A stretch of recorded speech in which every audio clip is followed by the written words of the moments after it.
So several students might have missed the first day of school, or they may want to review how it works for in person. So this is the same presentation that I gave on the first day of school for the in person students. And I'm just going to very briefly run through it so that everybody is on the same page. So we do have some tighter regulations than normal, but I have always run a classroom that has pretty particular expectations. So the first is being a food lab, we have no hair brushing. There's also no perfume or spray. The hair brushing is because we don't want hair in the food lab and in food. The second one is because we have a lot of students that get migraines or have allergies, and perfume and spray is detrimental to those students. If you are going to brush your hair or you want to spray, then you just step out in the hall. And so generally a student will just hold up a brush and say, Ms. Fuqua, I need to step in the hall for a moment, and that is perfectly fine. We do have a seating chart, and it is mandatory that you do stay in your seating chart. If you want to move who you sit next to, because we do have to share a table for most of my classes because we have so many students. Generally, you just have one person at the table with you. Then just let me know. If they are at the same pace as you in the classroom, then that's an option. And if they're not, then that is probably not going to be an option. It is extremely important every single day. It is mandatory and not optional on your homepage. So when you look here at the Canvas homepage for our class, there's a daily check-in form. There, when you open it, it is going to lead you to a Google form, and you will fill this out every single day. And this is very easy to do. It's going to ask you your first name and your last name. It's going to ask you what block that you're in. And the most important is what seat number you are at. So every table has an even number and an odd number. If you are at the table by yourself, then you can put either one of those numbers. But if you are there sitting with somebody, make sure you put the correct number in there. If you are working from home and you want to check in, or if you are other, like if you're going to use the student computer, then click other, and it's just student computer. It also asks you a little bit about how you're feeling about the class. So this is when I have it open, I can see who's lost and confused and go help them first. It also gives you a chance to put anything you might need help with. It's also going to ask you about charging, because I do not have students walking around and plugging their own things in. So if you need something plugged in, all you have to do is ask. I will come and collect it, and then I can get it plugged in at the appropriate spot, and then you submit it.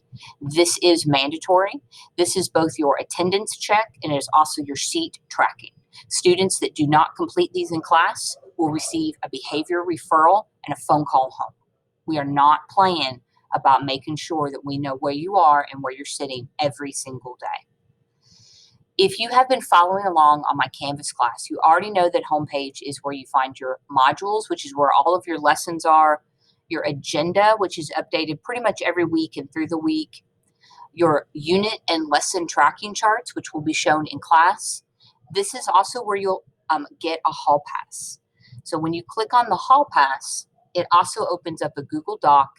You just put your first name, last name, and your block. If you do not fill this out, you do not get a hall pass. If you do not have your badge with you so that I can scan it out with my scanner, you do not get a hall pass. So make sure that you have both your Chromebook and your badge every single day. Temporary badges, if you forget your badge or you lose your badge, cannot be scanned out, and you will have to have a principal escort to leave my classroom. So I am not allowing students that I cannot scan in EOS to leave the classroom. The hall pass is done in order. So students that have filled out the request first get to leave first. They have asked first. They're in line first. And we go down the list, and we do that when we can let kids go. When it comes to if you are tardy to class, so if you're tardy, you have to have a note from a teacher, or you get marked tardy. I'm really far away from all of the classes, and I generally stand in the hallway. If you are trying to make it and you're almost there and the bell catches you, then I'll give you a little bit of grace. But if you are rolling in and strolling in tardy all the time, you do not get grace, and you do get tardies. If you come tardy to class, you do not get a hall pass for that class period.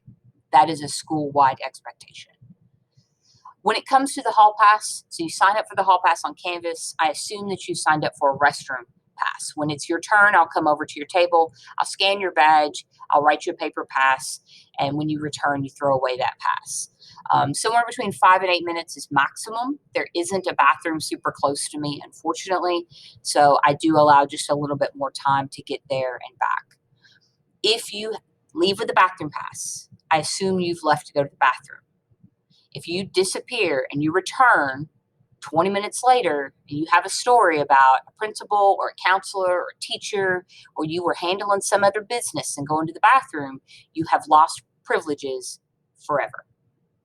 If you are in the hallway on a bathroom pass and a teacher or a principal or a counselor or somebody stops you and needs you, if they take you to their office, you must tell them to call your teacher so that I know that they're really with you.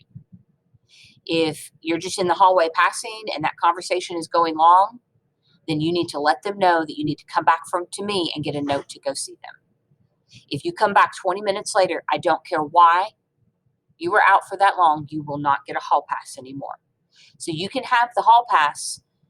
It's a privilege, not a right. You just have to be adult and responsible about it, because somebody is probably waiting in line and I only let one go at a time. So if you've disappeared and you're out handling some other business, then somebody else is waiting and they don't get to go because of you and your choice. So just make sure that you're being adult about it, and I won't behavior manage you on that too hard. So it's not a pass to wander the building. At the end of class, 5 minutes, I have an alarm on my phone and we pack up, and then I come around and spray the tables, and then the students wipe them off. And then after the fact, we go back and wash your hands if you would like to wash your hands or use some hand sanitizer. I do have Chromebook or cell phone charging stations and options. I cannot have 5 students standing around it, so I'll come get it for you. If nobody else is there at the station, then you can plug the one Chromebook in and work at the station. But if multiple people do that, then we can't work while the Chromebooks are charging. So I have basically 2 options. If you're done with your work, or you're done with your lessons, and you just need a little charge, then I can plug more Chromebooks up. For the cell phone, I'll come get it from you. I have a Ziploc baggie, so you'll just put your phone in the baggie. There's a hole in the baggie. If you have your own charger, just put the charger out of the baggie, and then I don't have to handle your phone and touch your phone.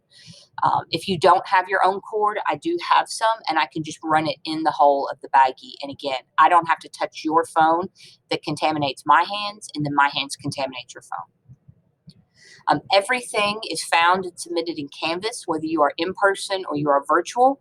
The lessons stay the same. We are a self-paced classroom. You work on your own lesson. If that's Unit 1, Lesson 1, then that's where you go, and you get as far as you can. That doesn't mean that you waste your time, that you sit here and you do nothing. That is not an option. There is no paper exchange. As far as technology, I'm pretty laid back. You probably are going to be using your phone or having your phone. As I'm walking around the room, if you're sitting there playing on your phone, if you make a phone call during class, if you are playing games, if you are watching TikTok, then I'm going to take your cell phone till the end of the block. If it becomes a hassle or an issue, I will call an administrator, and they will come and take your phone till the end of the day, or could potentially take it until your parents can come and pick it up. Class time is not a time to play on your phone. You cannot do both. You cannot be watching and focusing and paying attention to your lessons and also playing on your cell phone. On the other hand, if you are doing your lessons and your cell phone is out and you send a text message every now and then back and forth, then put your phone down and you pay attention and you're focused in class, that's not a problem. You have to manage it like an adult. You cannot sit there and play on your phone and be successful in my class. That is unacceptable behavior. If we have a guest speaker, or if we're doing a video in class, then that is a no phone zone at that time. But most of the class period is going to be your independent work time. You're doing your own videos. It's important that you have headphones so that you can watch your own video. We do not sit on tables or countertops. We do not rock back in chairs. Make sure that you do not have outside food and drink.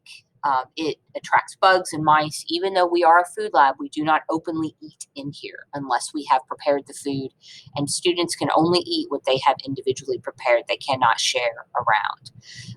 If the food is prepared in here, that doesn't give you leave to take it to your next class and eat it in their room. That's unacceptable too. You can box it up. You can come back and get it for lunch. You can get it at the end of the day, but you can't take it to somebody else's class. And then that's it.